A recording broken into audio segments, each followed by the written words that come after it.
গোপন রাখতে হবে তথ্য জানার অধিকার আইনে আবেদনকারীর নাম। আরটিআই অ্যাক্টিভিস্ট অভিষেক গোয়েঙ্কা দায়ের করা মামলার পরিপ্রেক্ষিতে বুধবার এই রায় দিয়েছে কলকাতা হাইকোর্টের কার্যনির্বাহী প্রধান বিচারপতি অসীম কুমার বন্দ্যোপাধ্যায় এবং বিচারপতি দেবাংশু বসাকের ডিভিশন বেঞ্চ। আদালত জানিয়ে দিয়েছে, আরটিআই আবেদনের ক্ষেত্রে শুধুমাত্র পোস্ট বক্স নম্বরই যথেষ্ট। সংশ্লিষ্ট দপ্তর বা সংস্থা তাদের উত্তর ওই পোস্ট বক্স নম্বরে পাঠিয়ে দেবেন। যদি কোনো কারণে একান্তই আবেদনকারীর নাম ও পরিচয় জানার প্রয়োজন হয়, তবে সংশ্লিষ্ট সংস্থা বা দপ্তরকে তা গোপন রাখতে হবে। কখনোই তা ওয়েবসাইটে প্রকাশ করা যাবে না। কেন্দ্রীয় কর্মীবর্গ মন্ত্রককে অবিলম্বে এ ব্যাপারে নির্দেশ জারি করতে বলেছে হাইকোর্ট। বৃহস্পতিবার নবান্নয় কেন্দ্র রাজ্য জিটিএ ত্রিপাক্ষিক বৈঠক। তার আগে বুধবার সল্টলেকের গোর্খা ভবনে রাজ্য সরকারের সঙ্গে বৈঠকে বসেন জিটিএ প্রতিনিধিরা। এই বৈঠকেই গোর্খা টেরিটোরিয়াল অ্যাডমিনিস্ট্রেশন বা জিটিএর মধ্যে তরাই ডুয়ার্সের মৌজা অন্তর্ভুক্তির দাবিতে নতুন করে সরব হন রোশনগিরিরা। গোর্খা জনমুক্তি মোর্চার প্রথম থেকেই দাবি ছিল জিটিএর মধ্যে তরাই ডুয়ার্সের ৩৯৮টি মৌজাকে অন্তর্ভুক্ত করতে হবে। মোর্চার দাবি বিবেচনার জন্য অবসরপ্রাপ্ত বিচারপতি শ্যামল সেনের নেতৃত্বে গঠন করা হয় উচ্চ ক্ষমতা সম্পন্ন কমিটি। জিটিএর প্রতিনিধিরা এদিনের বৈঠকে দাবি করেন, তরাই ডুয়ার্সের মৌজাগুলিকে জিটিএতে অন্তর্ভুক্ত করার আবেদন সরেজমিনে খতিয়ে দেখতে ফিল্ড ভিজিট শুরু করা হোক। রোশনগিরিদের দাবি, জিটিএ আইনের বেশ কিছু জায়গায় অস্পষ্টতা রয়েছে, তার জন্য সংশোধনী আনা হোক। তাদের আরও দাবি, জিটিএ চুক্তি অনুযায়ী খুনের মামলা বাদ দিয়ে মোর্চা সমর্থকদের বিরুদ্ধে বাকি মামলাগুলি প্রত্যাহারের প্রক্রিয়া শুরু করা হোক।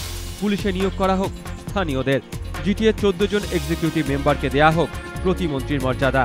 এছাড়াও জিটিএ প্রতিনিধিদের দাবি, বেশ কিছু দপ্তরের ক্ষমতা হস্তান্তরের বিজ্ঞপ্তি এখনও অসম্পূর্ণ, তাই নতুন বিজ্ঞপ্তি জারি করা হোক। কিছু ক্ষেত্রে মূল দপ্তর থেকে বিচ্ছিন্ন করে পাহাড়ের জন্য স্বতন্ত্র দপ্তর নিজেরাই খুলতে চায় জিটিএ, যার মধ্যে অন্যতম তথ্য ও সংস্কৃতি দপ্তর। পাহাড়ে পৃথক স্কুল ও কলেজ সার্ভিস কমিশন গঠনের দাবিও জানান জিটিএ প্রতিনিধিরা। শর্ট স্ট্রিট, দমদম, মুর্শিদাবাদের পর এবার ঘটনাস্থল হুগলি স্টেশন। ফের প্রকাশ্যে গুলি, মৃত্যু। প্রত্যক্ষদর্শীরা জানিয়েছেন, বুধবার রাত 8টা নাগাদ হুগলি স্টেশন সংলগ্ন রামকৃষ্ণপুর বাজারে হামলা চালায় একদল দুষ্কৃতী। বাইকে করে এসে এলোপাথারি গুলি চালাতে শুরু করে। গুলিতে ঘটনাস্থলেই এক ব্যক্তির মৃত্যু হয়। এক 7 বছরের বালিকা সহ আহত আরও 3। স্থানীয়দের দাবি, বাবু পাল নামে এক ব্যবসায়ীকে লক্ষ্য করেই গুলি চালায় দুষ্কৃতীরা। গুলিতে আহত হন বাবু পালও।